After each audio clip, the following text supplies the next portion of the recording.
Hi, welcome to Gene Keys with Monifa, your path to vocal superpower.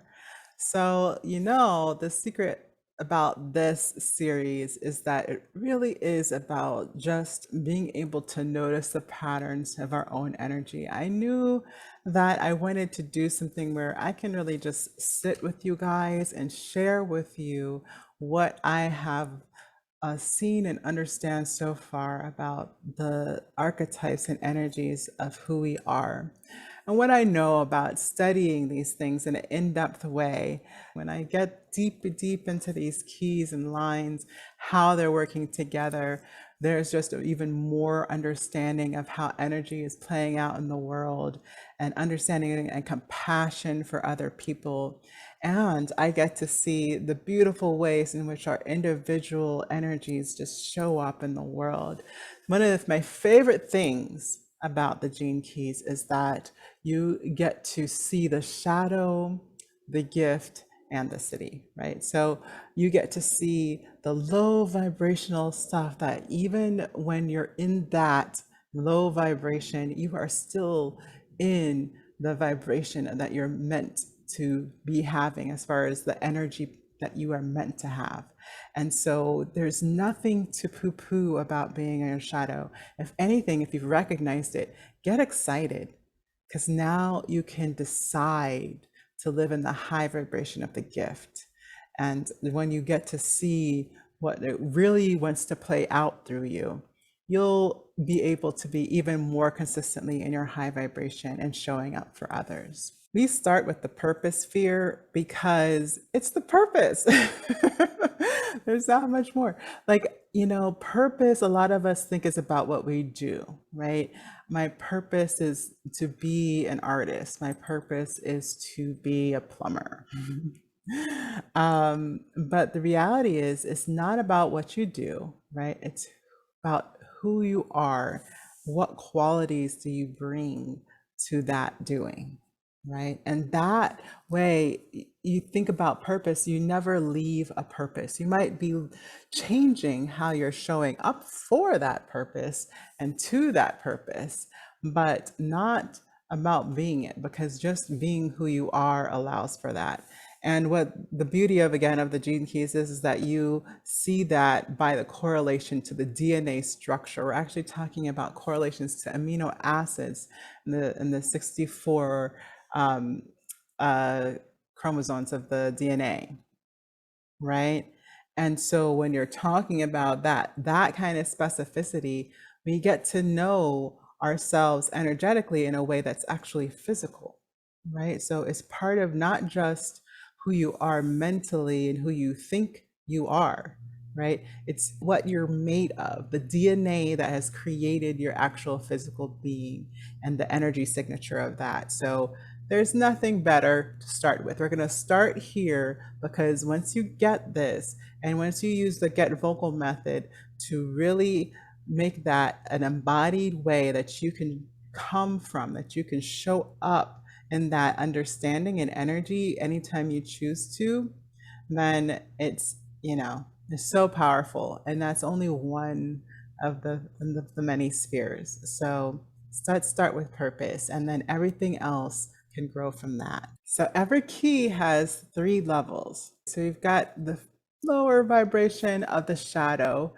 which is how it can show up and when you're reacting or repressing the energy quality of that purpose key.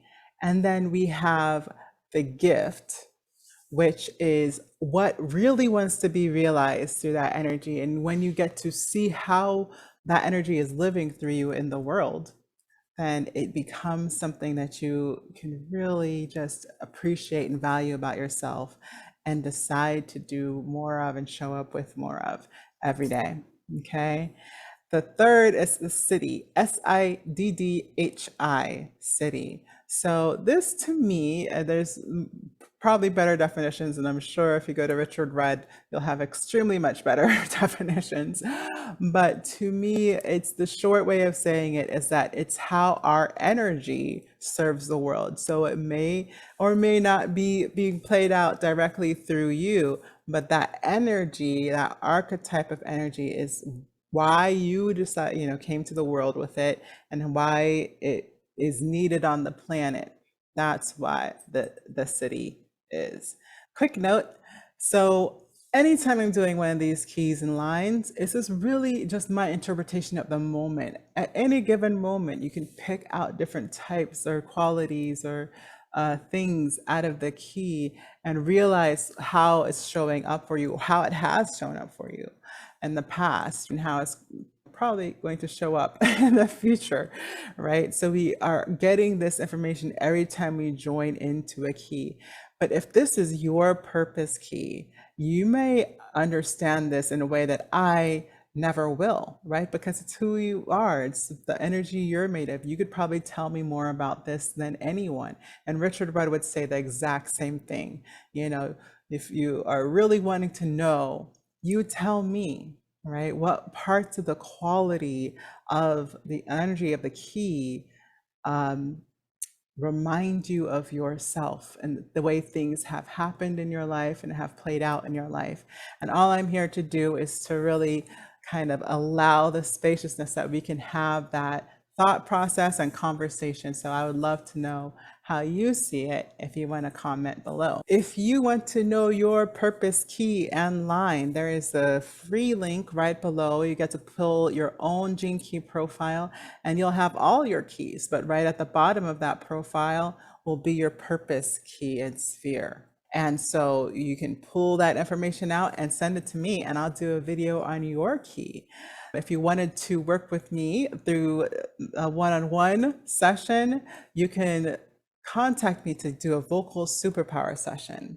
And the vocal superpower session starts with the purpose key. And so what we do is we find out how your voice and how your self-expression wants to show up, how you can recognize that and get motivated and purposeful and show up in full vocal superpower when you're ready to go with whatever you've got to do next. So let's dive in. Okay, so Gene Key 60. We've got the shadow of limitation, the gift of realism, and the city of justice. So with Gene Key 60, the shadow of limitation is such potent power that it actually pulls in the opposite direction of evolution. So if you give in frequently enough, then it can speed along death, or I think of death so often as just release of everything that's no longer relevant. And a lot of times it looks like death, it looks like tragedy, it looks like loss. But if we are really looking with our soulful eye, right, then we realize that a lot of times it was just revealing what was still there. So a lot of times things that pass away are just no longer willing to be here and are done with their part. Okay. And essentially, when we allow or we don't allow for the movement of this energy of the 60, it can shut down anything that receives or perceives life energy. So living, what wants to live, what wants to grow, what wants to get stronger. And limitation is referenced in the gene keys as also like the thing that allows for red tape. So the red tape of government, of things that get in the way of life force trying to play out. And when we realize that all life flows in cycles within time, we realize that when we're in this shadow, we often aren't allowing for the changeability and the mobility of life.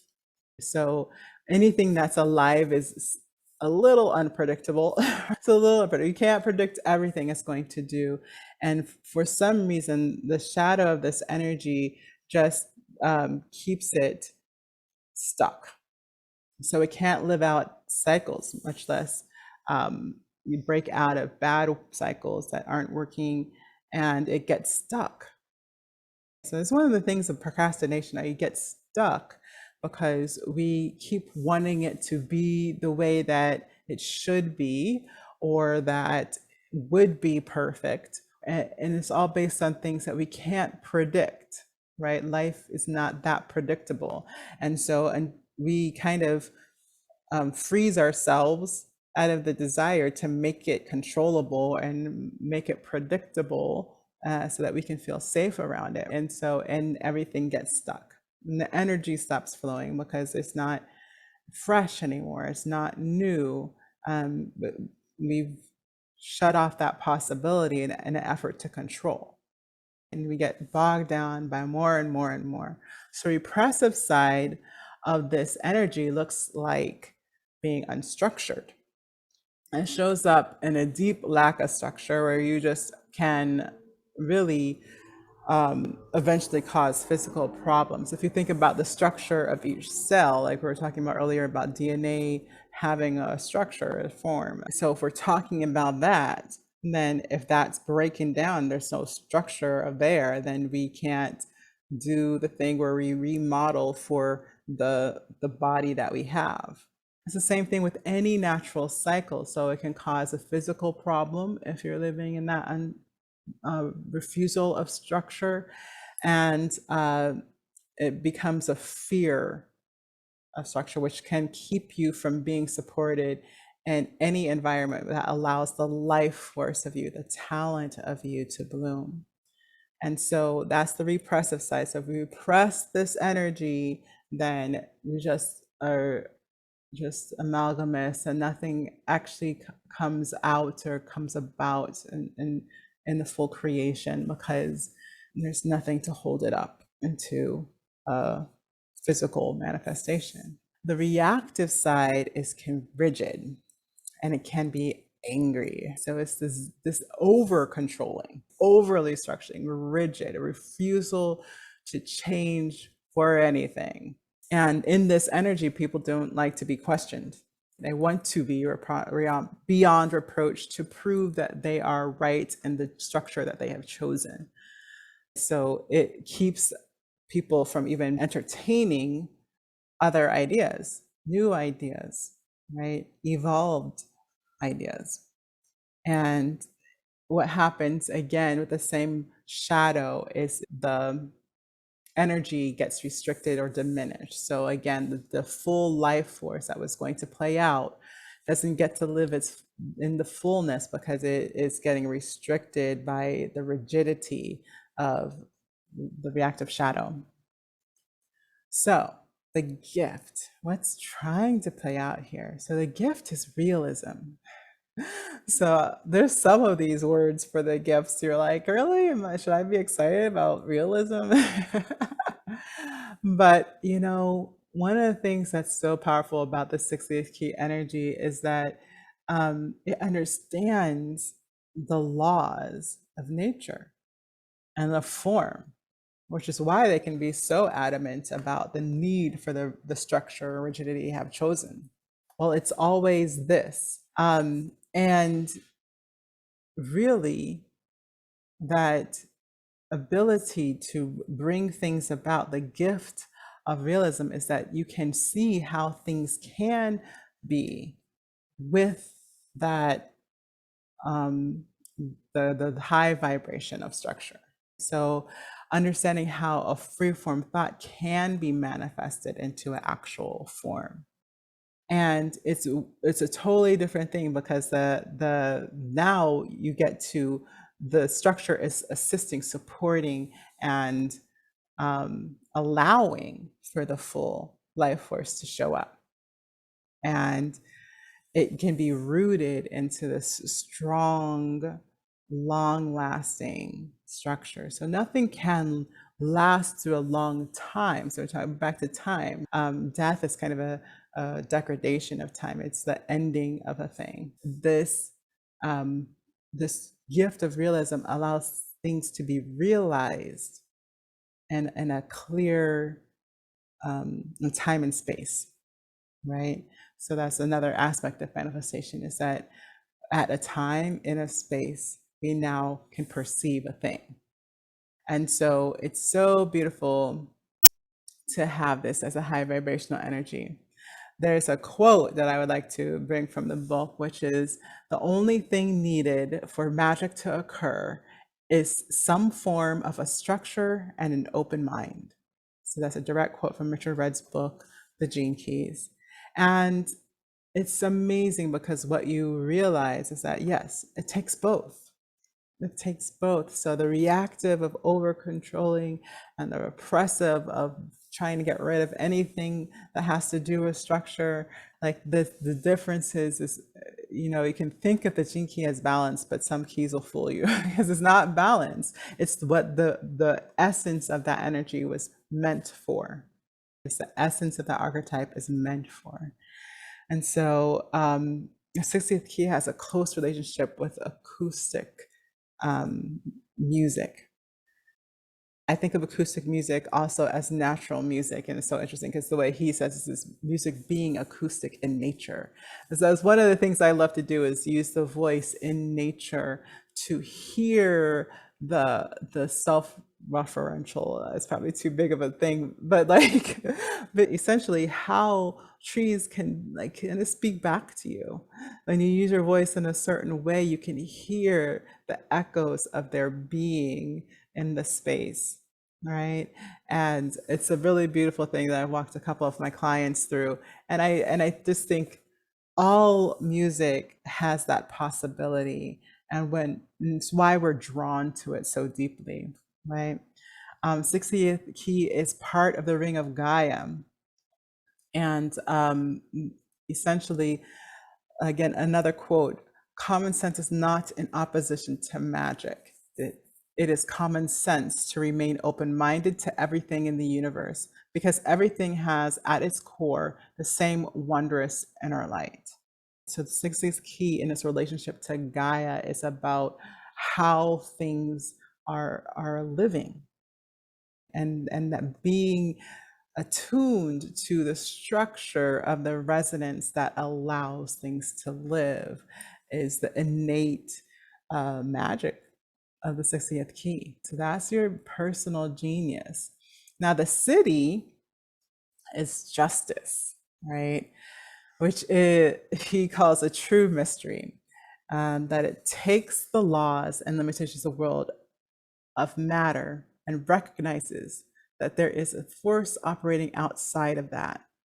You can call that God, grace, or magic. Isn't that beautiful? Oh, so beautiful and so true. Like, that's the mystery of manifestation or becoming or magic. The mystery is that we can't fully predict, right, exactly how life is becoming every moment. And so it allows from the openness, the highest vibration allows for that openness to exist in the same place where laws are no longer the only thing, right? They're the only way of perceiving structure. Okay. And so he calls this one a kind of a dangerous, a dangerous key, because once you break down the laws, these are the same laws, right? The laws of Gaia. These are the same laws that allow for gravity, right? There's the same laws that allow for light and perception and time and space, right? And so when these laws get loosened, they are no longer structuring things, then who knows what happens at that point? Thing is up for game, right? And we see things like the breaking from time and the breaking from gravity. And one of the references that he makes is when people have been said to experience, or when people have been visited by those who have attained their rainbow body. And it's amazing idea of not being limited by time or space, that even in the fact that you may be in a physical body, you can still choose to move and go to other time places in the universe with no no actual movement of time, like with no change, and like you can do it 1 second to the next and it wouldn't change your reference of time because the time law has been loosened. Representations of this in our stories, our human stories, he brings up the idea of the rainbow body, body of light, and the Merkaba. So we've heard these stories before, so we have representation. So one of the things that Richard Rudd challenges us to do is to expect to live out our cities and to see if we can find the occurrences of those cities in our lives and in the lives of others. So that we don't think of it as this fantastic thing that could never happen, because they're all truly parts of the energetic archetype. So it's possible. So what are you allowing to perceive is the real question. Okay, line 3. So we're doing line 3 this time. Line 3 is movement and blood and the change of everything. It wants to change so it can experience. And so in I have a line 3 in my life's work, and that really makes me always want to see something different, always want to try something different, or do the same thing I'm doing but in a different way. Right? I want to change things up a lot all the time. And so it's that line 3 is manifesting as this ability to continually move and change. Can you imagine? So line 3 of a 60 key in the purpose. Wow. We're not going to go there yet. We're going to talk a little bit more about line 3. Line 3 is about the blood and movement of blood. And then when you understand that, then you understand that movement of blood is actually the rhythm of our life. It's a rhythm of our life's energy. So that heartbeat, that's why the heartbeat is so powerful. You know, you hear it in a movie, that the heartbeat is so powerful because it's literally speaking the rhythm of life. And so it is one of these things, it's one of these things that likes to experience a lot of change. And so the challenge is stability. For many people with a third line purpose, that they feel like they aren't stable enough, that they have to be more stable. You can actually feel like you're not being the right person. But the truth is that that is who you are. You're a person who changes. And not to confuse stability with commitment.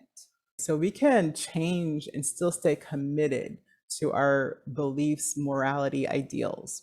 So we can still have change within an adaptation. And the line 60 is the perfect person to tell us how to do that. So maybe I should bring you on for an interview. If you have a business, I'm totally willing to do that.